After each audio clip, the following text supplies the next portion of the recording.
ഇല്ലാതെ എല്ലാവരും ഇങ്ങനെ നിൽക്കുകയാണ് റിസൾട്ട് അറിയാൻ വേണ്ടിയിട്ട്. അതിൻ്റെ ഇടയിൽ കൂടെ ഞൊരഞ്ഞ് കയറി നമ്മൾ ടീച്ചറെ, അങ്ങനെ എനിക്ക് എന്നെ മലയാളം പഠിപ്പിച്ച മിസ്സിൻ്റെ അടുത്തായിരുന്നു ഞാൻ പോയത്. മിസ്സെ മാർക്ക് നോക്കൂന്ന് പറഞ്ഞു. അങ്ങനെ മാർക്ക് നോക്കിയപ്പോൾ മിസ് ഇങ്ങനെ എടുത്തു. അപ്പോൾ ഹന്നായി മാം വന്നിട്ട് മിസ് ഇങ്ങനെ വായിക്കാം. ഫസ്റ്റ് ഇംഗ്ലീഷിന് എത്ര 97. അപ്പം മിസ് എന്നെ ഇംഗ്ലീഷിന് 97 ഉണ്ടല്ലേ.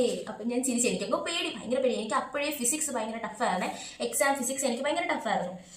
97. എന്നിട്ട് പിന്നെ മലയാളം വന്നപ്പോഴത്തേനും മലയാളത്തിന് ഫുൾ 100 ഉണ്ടായിരുന്നു. എന്നിട്ട് ഫിസിക്സ് വന്നപ്പോൾ 60. അപ്പോൾ മിസ് പറഞ്ഞു, അയ്യോ ഫിസിക്സ് B+ ആയി പോയല്ലോ അന്ന, എന്തോ പറ്റി ഇതിൻ്റെ അടുത്ത്. എന്നിട്ട് എന്നോട് പറഞ്ഞു, കുഴപ്പമില്ല നീ ഇമ്പ്രൂവ്മെന്റ് ചെയ്താൽ മതി എന്ന് പറഞ്ഞു. ഫിസിക്സ് 60 എന്ന് കേട്ടപ്പോഴത്തേനും എൻ്റെ മനസ്സ് മൊത്തം പടച്ചോനെ, ഫിസിക്സ് 60 പോലും ഇല്ല, B+. ഒന്ന് ആലോചിച്ച് നോക്കണേ. എന്നിട്ട് പിന്നെ കെമിസ്ട്രി 73, ജസ്റ്റ് എന്താ പറയാ A+. 72 ആണ് നമ്മുടെ A+. അപ്പം 73 ആയി. ബയോളജിയും 73, പിന്നെ മാത്സ് 78. അങ്ങനെയായിരുന്നു എൻ്റെ +1ൻ്റെ റിസൾട്ട്. എൻ്റെ ഇമ്പ്രൂവ്മെൻറ്റിന് മുമ്പുള്ള റിസൾട്ട് ഇങ്ങനെ ആയിരുന്നു. എന്നിട്ട് അതിനുശേഷം ഞാൻ ഭയങ്കര വിഷമിച്ച് ക്ലാസ്സിൽ വന്നിട്ട് എനിക്ക് ഭയങ്കര വിഷമം. അപ്പം പിള്ളേരിങ്ങനെ മാർക്ക് ചോദിച്ചു. മാർക്ക് പറഞ്ഞപ്പോൾ എന്നോട് ഇത്രയൊക്കെ ഇല്ലേ, പിന്നെന്തിനിങ്ങനെ വിഷമിക്കുന്നതെന്ന് പറഞ്ഞിട്ട് അവിടുന്ന്. പക്ഷേ നമ്മുടെ വിഷമം നമുക്കല്ലേ മനസ്സിലാവത്തുള്ളൂ.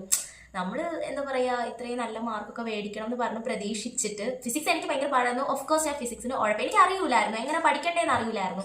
അപ്പോൾ അങ്ങനെ വെച്ചിട്ട് നമ്മൾ തട്ടിക്കൂട്ടി പോയി എഴുതി വെച്ച സാധനമായിരുന്നു ഫിസിക്സ്. അങ്ങനെ 60 കിട്ടി. പിന്നെ കുറേ ഡെറിവേഷനൊക്കെ ഞാൻ മറന്നു പോയായിരുന്നു എക്സാമിൻ്റെ ഇടയ്ക്ക് വെച്ചിട്ട്. അപ്പോൾ അങ്ങനെയൊക്കെ വന്നപ്പോഴത്തേനും ഫിസിക്സിന് എനിക്ക് 60 ആയിപ്പോയി. അങ്ങനെ ഞാൻ വീട്ടിൽ വന്നു ഭയങ്കര കരച്ചിലൊന്നുമില്ല. അന്ന് എനിക്ക് 10th റിസൾട്ടിന്റെ ഒരു ട്രോഫി ഉണ്ടായിരുന്നു. നമ്മുടെ നഗരം നടത്തുന്ന